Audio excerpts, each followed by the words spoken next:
Hello friends and welcome to CSC. I am Bhavna Patidar here and friends, हम पढ़ रहे हैं नागरिकता यानी कि सिटीजनशिप। नागरिकता पे हमने 2 वीडियोस ऑलरेडी कंप्लीट कर लिए हैं। अगर वह वीडियो आपने अभी तक नहीं देखे तो उन्हें प्लेलिस्ट में जाकर जरूर देखिएगा। ठीक है फ्रेंड्स, और आज हम देखेंगे नागरिकता का टॉपिक, आज आगे बढ़ाएंगे हम। तो फ्रेंड्स, वीडियो शुरू करने के पहले आप सीएससी द एजुकेशन रिवॉल्यूशन को लाइक, शेयर और सब्सक्राइब करना ना भूलें।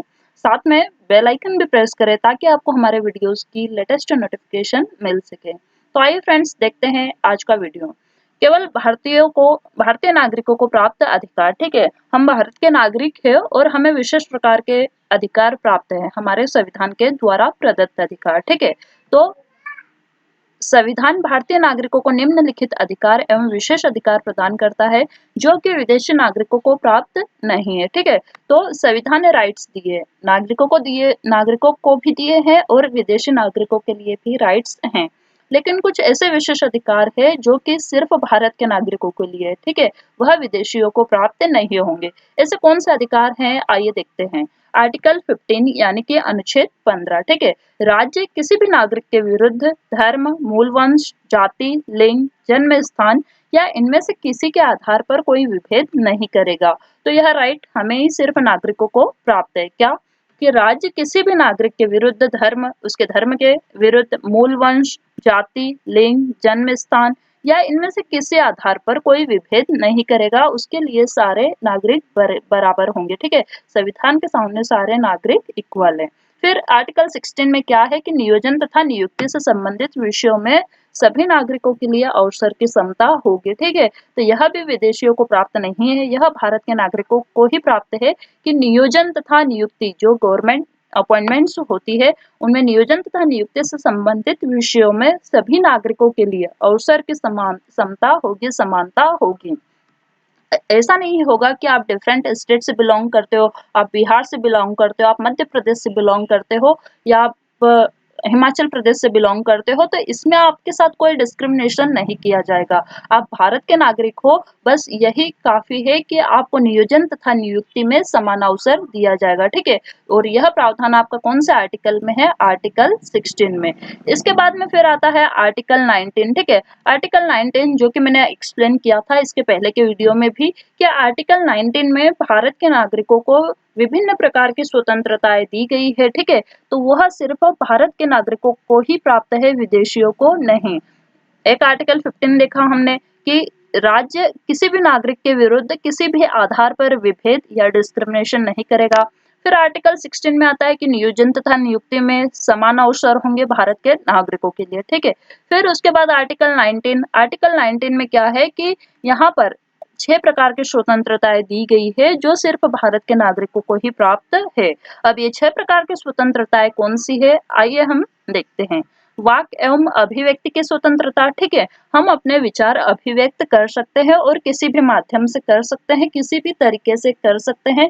यह स्वतंत्रता सिर्फ भारतीय नागरिकों को दी गई है और यह स्वतंत्रता किसने दी है, संविधान ने दी है। ठीक है, शांतिपूर्वक और निरायुध सम्मेलन। तो हम क्या कर सकते हैं कि सम्मेलन कर सकते हैं। कैसे, शांतिपूर्वक सम्मेलन होगा और निरायुध बिना किसी अस्त्र शस्त्र के सम्मेलन होगा। ठीक है, अगर हमें कोई गवर्नमेंट की पॉलिसी, कोई लॉ, कोई नियम कानून अगर हमें ठीक नहीं लगता या हमारी कुछ डिमांड्स हैं जो सरकार मान नहीं रही है या फिर कुछ विशेष जरूरतें हैं, कोई समाधान करना है, कोई समस्या है, तो उसके लिए सम्मेलन कर सकते हैं। और हम देखते हैं कि टाइम विभिन्न टाइम डिफरेंट टाइम्स पे यह सम्मेलन होते रहते हैं। ठीक है, भारत के राज्य क्षेत्र में सर्वत्र आभास संचालन का तो यह भी सिर्फ भारतीय नागरिकों को प्राप्त अधिकार है। ठीक है, कि आप भारत के किसी भी राज्य क्षेत्र में अबाध रूप से, मतलब आपको बिना रोके टोके आप कहीं पे भी जा सकते हो, घूम सकते हो। ठीक है, और यह विशेष अधिकार, यह विशेष स्वतंत्रता भी हम भारतीय नागरिकों को ही केवल प्राप्त है,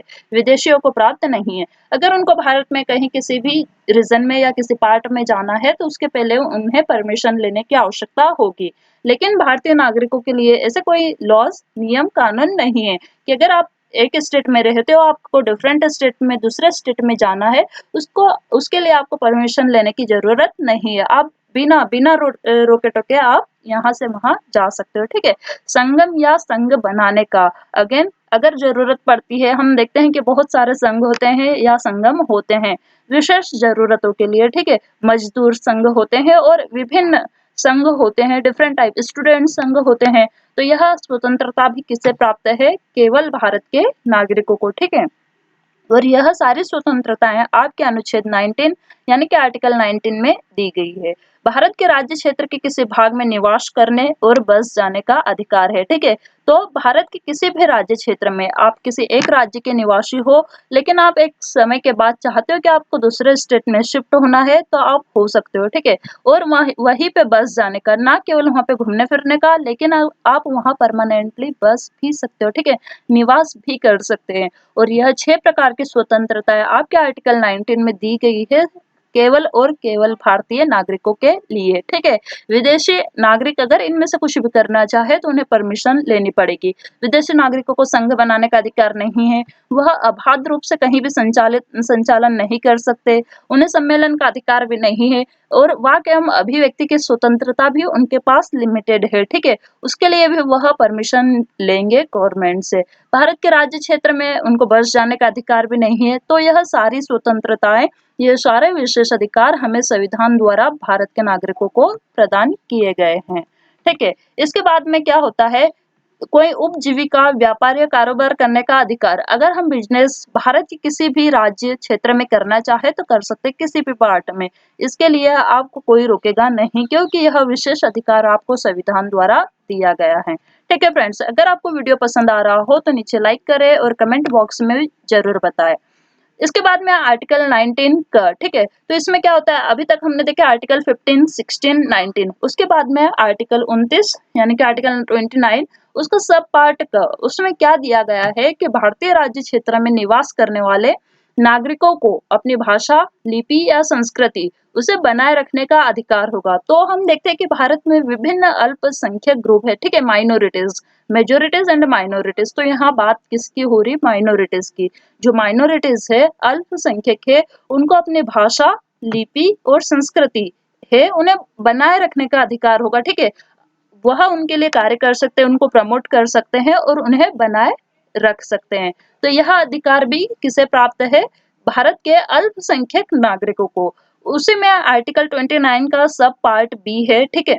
राज्य द्वारा पोषित या राजनीति से सहायता पाने वाले किसी शिक्षा संस्था में प्रवेश से किसी भी नागरिकों को केवल धर्म, मूल वंश, जाति, भाषा, इनमें से किसी के आधार पर वंचित नहीं किया जाएगा, ठीक है। अगर कोई राज्य द्वारा पोषित शिक्षण संस्थान है या राजनीति से सहायता प्राप्त, फंड प्राप्त कोई भी शिक्षण संस्थान है, तो वह संस्थान आपको धर्म, मूल वंश, जाति, भाषा, इनमें से किसी भी आधार पर प्रवेश देने से वंचित नहीं कर सकते, ठीक है।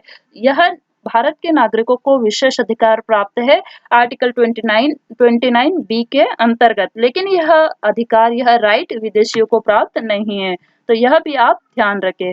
इसके बाद में आर्टिकल 58, इसका सब पार्ट 1, इसमें क्या है कि राष्ट्रपति निर्वाचित होने के लिए भारत का नागरिक होना आवश्यक है।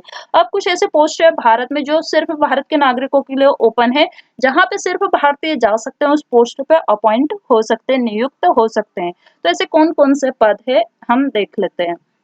अगर आपको भारत का राष्ट्रपति बनना है, उसके लिए आपको भारत का नागरिक होना आवश्यक है, ठीक है, आर्टिकल 58(1) के अंतर्गत। उपराष्ट्रपति अगर आपको निर्वाचित होना है, उसके लिए भी आपको भारत का नागरिक होना आवश्यक है। साथ में महान्यायवादी नियुक्त होने के लिए भारत का नागरिक होना भी आवश्यक है। राष्ट्रपति हो गया, उपराष्ट्रपति, साथ में महान्यायवादी, उच्चतम न्यायालय के न्यायाधीश, ठीक है।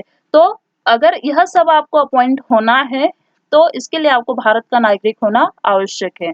इसके साथ साथ भारत के नियंत्रक, महालेखा परीक्षक, केग, ठीक है, नियुक्त होने के लिए भी, महाधिवक्ता, राज्यपाल नियुक्त होने के लिए, राज्य के विधानमंडल का सदस्य होने का अधिकार जिसके पास है, वह सिर्फ भारत के नागरिकों के पास है, ठीक है। लोकसभा और प्रत्येक राज्य के विधानसभा के निर्वाचन के लिए मत देने का अधिकार, ठीक है, वोटिंग राइट किसके पास है? सिर्फ और सिर्फ भारत के नागरिकों के लिए।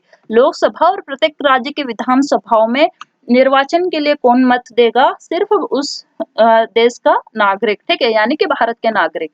तो यह थे आपके कुछ विशेष विशेष अधिकार जो सिर्फ भारत के नागरिकों को प्राप्त है, ठीक है। तो फ्रेंड्स, यह था आज का हमारा वीडियो। होप आपको पसंद आया होगा। अगर हाँ तो नीचे लाइक करें, कमेंट करें, शेयर करें और keep visiting CSC and thank you very much